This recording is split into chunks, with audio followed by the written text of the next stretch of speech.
দেখো এখানে প্রথমে কি চাইছে যে calculate the need benefit or cost of ownership and the aggregate present value of need benefit cost of ownership, মানে মূলত কস্ট অফ ওনারশিপের নিড প্রেজেন্ট ভ্যালুটা চাইছে।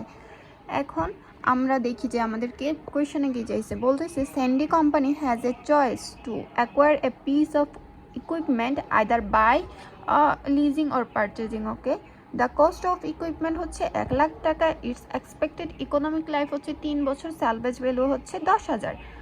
Sandy company will accumulate 30% of the cost of equipment from equity, মানে সে নিচ থেকে দিচ্ছে, আর হচ্ছে and the remaining 70% will be arranged through issuing 3-year 12.5% bonds।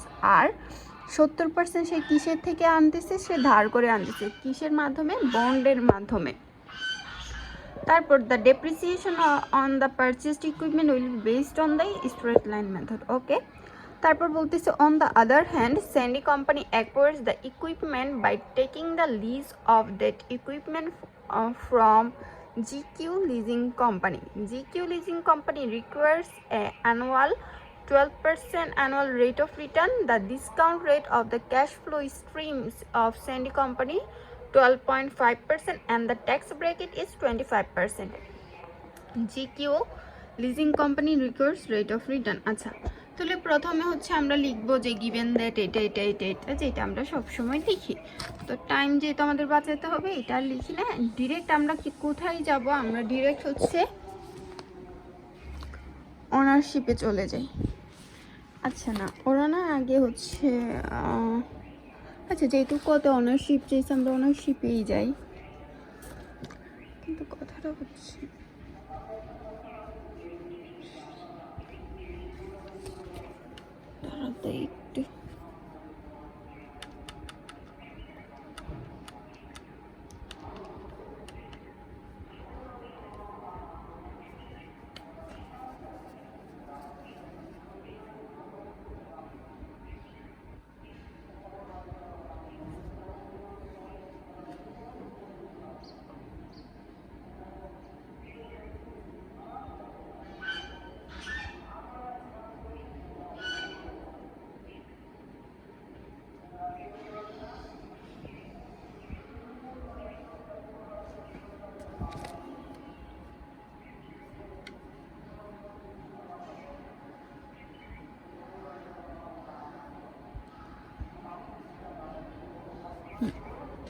একটু সরি একটু পোজ নিয়ে নিলাম, সরি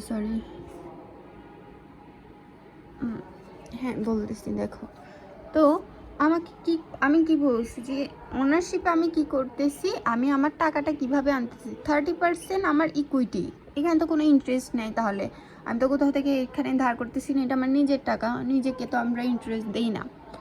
তারপর বলতেছি যে রিমেইনিং 17% কী করলাম, বন্ড ইস্যু করলাম, কত পার্সেন্ট রেটে, হচ্ছে 12.5%। তার মানে 1 লাখের যদি 30% আমার ইকুইটি হয়, তাহলে 30,000 হচ্ছে আমার ইকুইটি আমি দেই কোন সময়, আমার বছরের শুরুতে দেই, সেই জন্য এখানে ইয়ার 0-তে গিয়ে 30,000 বসছে। তারপর বন্ড আমি নিই কবে, বন্ড হচ্ছে আমার অ্যাট দ্য টাইম, বন্ডের টাকা আমার পুরোটা আসে, কখন আসে, at the maturity of the date অথবা এন্ড অফ দ্য ম্যাচুরিটি, যেটাই বলে না কেন।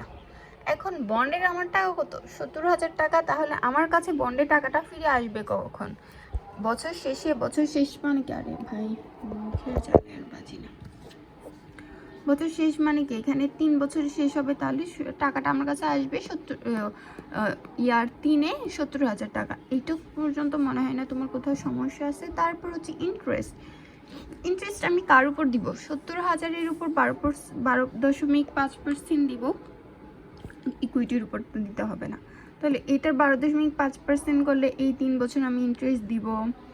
তারপর হচ্ছে গিয়ে এখান থেকে আমি পুরোটাই ইন্টারেস্ট দিই না, এখান থেকে আমরা একটা ট্যাক্স বেনিফিট পাই, ট্যাক্স অ্যাডভান্টেজ পাবো কত পার্সেন্ট করে, 25% করে, কারণ এই যে লেখা আছে এখানে 25%।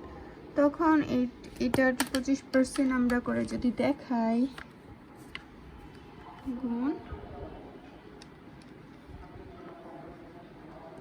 এই যে 2187। তো আমি সহজে করার জন্য হচ্ছে 2188 ধরে করে নিলাম। করার পর এখন ট্যাক্স ডেপ্রিসিয়েশন আমাকে কি বলছিল যে স্ট্রেট লাইন মেথডে কয় বছর, 3 বছর। এখন হচ্ছে গিয়ে আমার টোটাল টাকা কত, 1 লাখ। 1 লাখকে যখন আমি 3 দিয়ে ভাগ করতেছি,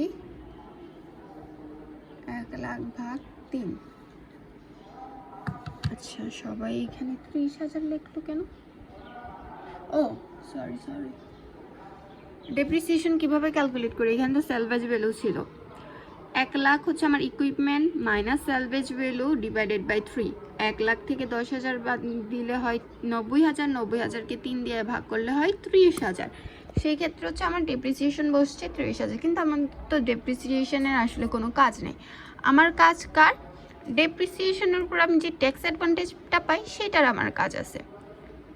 তো এইটার উপর হচ্ছে আমরা ট্যাক্স অ্যাডভান্টেজ করব কত পার্সেন্ট? 25%। 30,000-এর উপর 25% করলে হচ্ছে 7,500, 7,500, 7,500।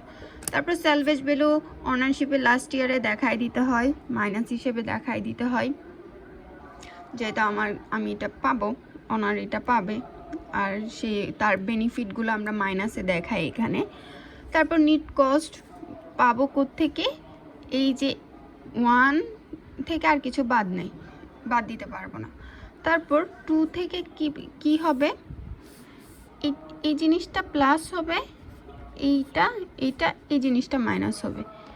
এই যে মানে ইকুইটি বন্ড ইন্টারেস্টের যে টাকাটা এটা প্লাস ইন্টারেস্ট, তার সরি হ্যাঁ tax advantage on interest, tax advantage on DP, salvage value, এই 3টা আমার বেনিফিট। এই 3টাকে আমরা মাইনাস করব। মাইনাস করার পর এখানে তো এই 2টা নাই, তাহলে এটা থেকে এই পোর্শন মাইনাস করলে মাইনাসের এত আসে। এটা থেকে আবার এই পোর্শন মাইনাস করলে এই সেমই আসে। এটা থেকে এটার সাথে এটা যোগ করব, এই পোর্শন মাইনাস করলে এটা আসে। এখন আমাকে বলে দিছিল পিবি বের করার জন্য আমার রেট কত? ডিসকাউন্ট রেট হচ্ছে 12.5%। এই যে ডিরেক্ট বলা আছে ডিসকাউন্ট রেট। তাহলে এটা তো 0 ইয়ার, নো চেঞ্জ। এটাকে 12.5 দিয়ে ডিসকাউন্ট করলে এটা আসে, এইখানে এইটা আসলো, ওনারশিপে এটা আসলো।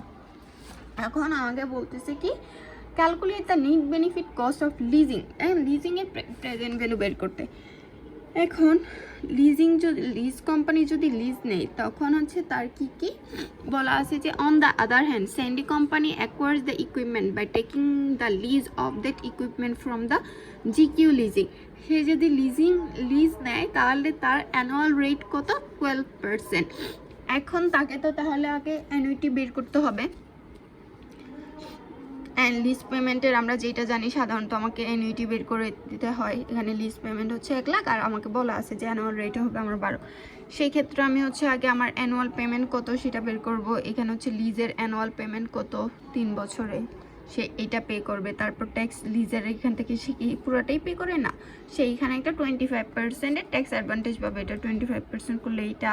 তারপর নিট কস্ট, এটা থেকে এটা বাদ দিলে এটা হবে। এটা থেকে হচ্ছে 12.5 দিয়ে হচ্ছে কি করব? ডিসকাউন্ট করব। ডিসকাউন্ট করলে আসবে এইটা। তারপরে আমরা দেখতেছি এখানে 74,000, ওইখানে 69,000। তার মানে আমার যে নিট কস্ট 69,000, তার মানে আমি ওনারশিপ করলেই আমার জন্য ভালো। এই জন্য আমরা লিখে দিব ওনারশিপ ইজ বেটার অপশন।